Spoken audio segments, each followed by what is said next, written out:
في 34 مجلد خصص المجلد الثامن للتصوف، عرف به التصوف وقال: والصواب أن الصوفية مجتهدون في طاعة الله كما اجتهد غيرهم في طاعة الله، إلى غير ذلك من الكلام الذي قاله رضي الله عنه. ابن تيمية نفسه أوصى تلاميذه عند وفاته أن يدفن في مقبرة الصوفية، وكان له كرامات يحكيها تلميذه ابن القيم الجوزية رضي الله عنه في كتاب اسماه مدارج السالكين.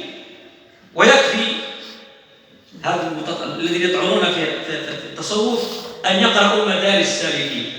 هذا سيكفي 3 مجلدات يتكلم على أحوال الصوفية، يتكلم على الزهد، عن المحبة، عن الحزن، عن الشوق، كاع الأحوال اللي جابوها الصوفية يتكلم عليها الإمام ابن القيم الجوزية رضي الله عنه. يحكي في هذا الكتاب أنه عندما دخل التتار إلى بغداد بشرهم ابن تيمية من السجن، قال لهم هذه تنتصر، وأقسم على ذلك 70 قسما، قالوا لا تنتصروا في هذه المعركة، حتى أن اللي حكى لهم هذا الانتصار هذا قالوا إن شاء الله، قالوا إن شاء الله تحقيق لا تعليق، عندهم تالي يقين في النصر في أحوال رسول الله. هذا هو الصوفية.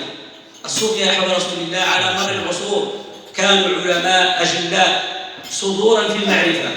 الصوفية لم يكونوا جهال كما يعتقد البعض، الصوفية هم الذين